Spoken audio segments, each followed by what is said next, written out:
Hello, well, welcome everyone to our video blog that we're doing today. My name is Barbara Hirst.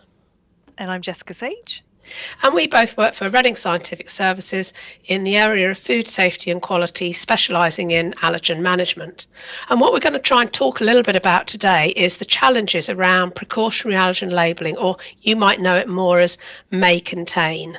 And we're going to talk about some of the issues around businesses, food service, consumers and regulators.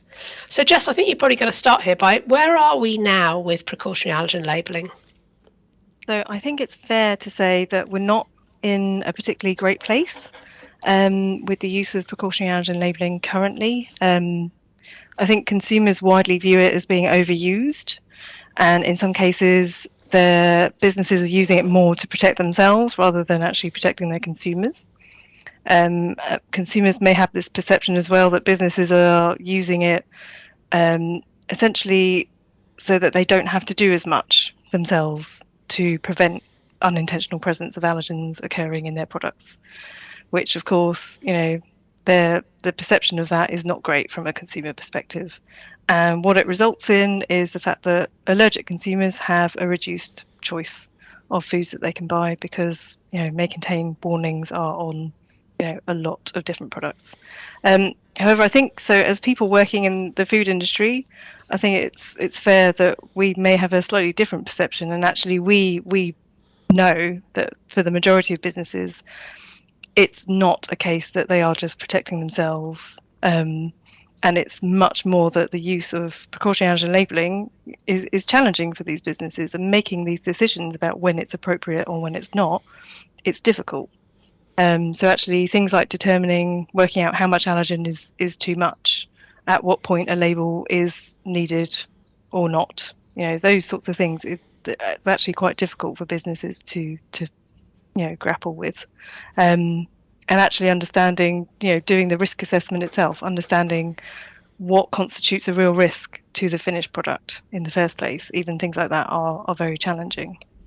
I think as well, information from suppliers, interpreting what information from suppliers actually means. If they're supplying an ingredient with a precautionary label on it, for businesses deciding whether or not to carry that warning forwards, that can often be quite a difficult thing to actually determine whether they should be doing that or not. We know we have more tools available to us now, so things like allergen reference doses, which I think you're going to talk about in a moment, Barbara. Those can help us to understand at what level a label should be used and when it's appropriate. But unfortunately, currently, reference doses aren't being consistently used within industry yet. But we are making progress. So yes, Barbara, so I've talked a bit about where we are at the moment. Where are we moving to? What does the future look like?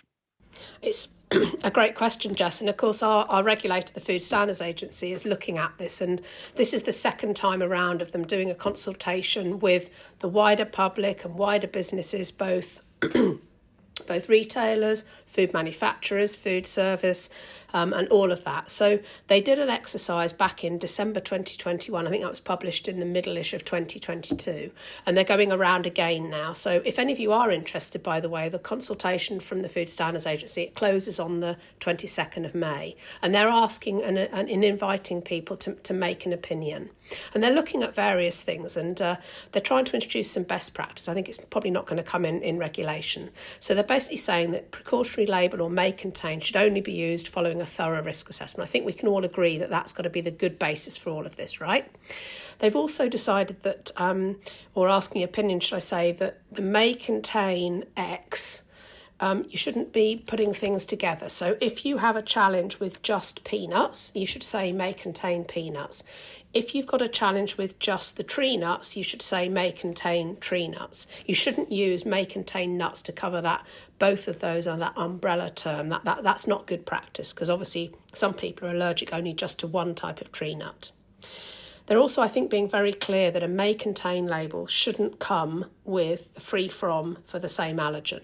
So you can't call something milk free may contain milk. So you can't use those two terms together. And I think just setting that out as good practice. And also, I think they're encouraging businesses that if somebody does contact the business and say, I want to know why you've used a may contain here, or maybe why you haven't, that actually, do you know what? You've got to have some information or some evidence behind that you can then articulate to people as to why you might have done that. So I just urge any of you out there, if you are interested in helping with the consultation, you've got till the 22nd of May.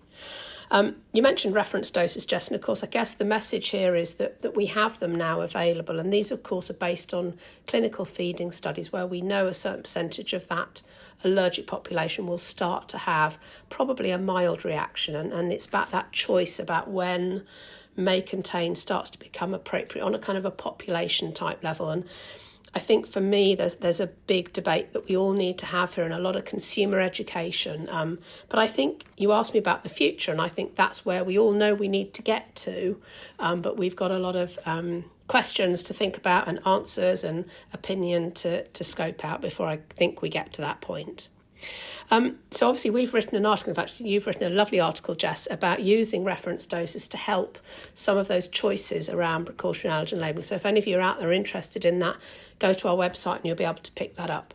And we've also designed an open course all around this about how you can use reference doses to help with those choices around precautionary allergen labelling, because we realise that this is not a very straightforward area. And, in the words of the FSA, they say you should use it if there's a significant and real risk.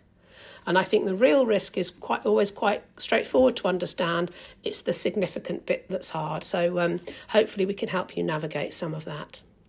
Yes, absolutely.